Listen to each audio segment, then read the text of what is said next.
وداعا للاعب أحمد رفعت ربنا يرحمه. سبب الوفاة ومحطات من حياة اللاعب أحمد رفعت ياريت تتابعوا. اللاعب أحمد رفعت ربنا يرحمه وقع في الملعب وقلبه وقف ساعة ورجع يعيش، وعاش بعدها حوالي 4 شهور. ولما طلع في لقاء قال إن الموضوع ده غيره تماما، بقى أقرب لربنا ومواظب على الصلاة. ربنا اداله فرصة يصلح ويهيئ نفسه ويستعد للقائه، فنسأل الله أن يكون قد غفر. جمال شعبان بيكشف أسباب وفاة أحمد رفعت.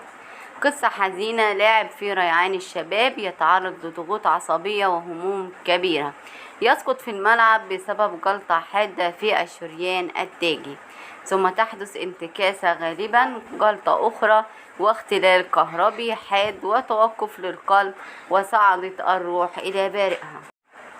أحمد رفعت كان قد دخل المستشفى بشكل طارئ في 11 مارس بعد أن سقط على أرض الملعب مغشيا عليه خلال مباراة فريقه مع نظيره الاتحاد السكندري ضمن منافسات الجولة 16 من الدوري المصري الممتاز. وكشف الأطباء حينها أن اللاعب البالغ من العمر 30 عاما قد توقف قلبه لقرابة ساعة ونصف.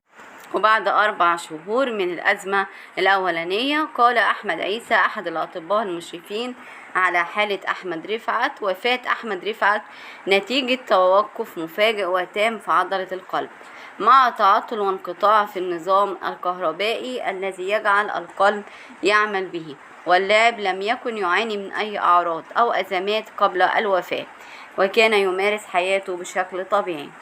كانت حالته في تحسن مستمر، وكان موضوع تحت المتابعة المستمرة، وجميع القياسات الطبية كانت جيدة وتظهر استجابة كاملة لديه في الاستشفاء والتعافي.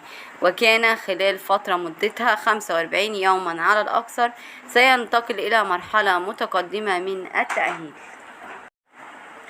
أما عن بدايات أحمد رفعت، ولد أحمد السيد رفعت أحمد في 20 يونيو عام 1993 في محافظة كفر الشيخ مصر.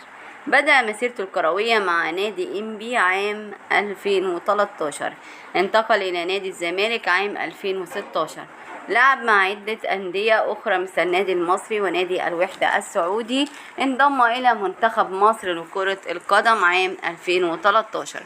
أما عن الإنجازات، حقق رفعت العديد من الإنجازات مع الأندية والتي لعب لها، بما في ذلك لقب الدوري المصري مع الزمالك عام 2019، لقب كأس مصر مع الزمالك عام 2018، لقب كأس السوبر المصري مع الزمالك عام. شارك رفعت مع منتخب مصر في العديد من البطولات، بما في ذلك كأس الأمم الأفريقية عام 2017، كأس العالم للشباب 2013. أما عن الوفاة، توفى رفعت في 6 يوليو عام 2024 عن عمر يناهز 31 عاما بعد صراع مع المرض.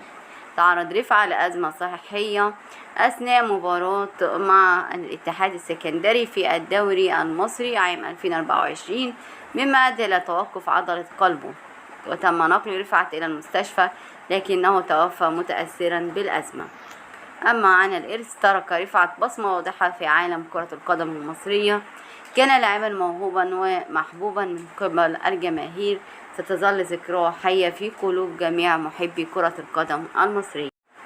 قبل الوفاة، أحمد رفعت ذهب ليودع أصدقائه وكأنه الوداع الأخير.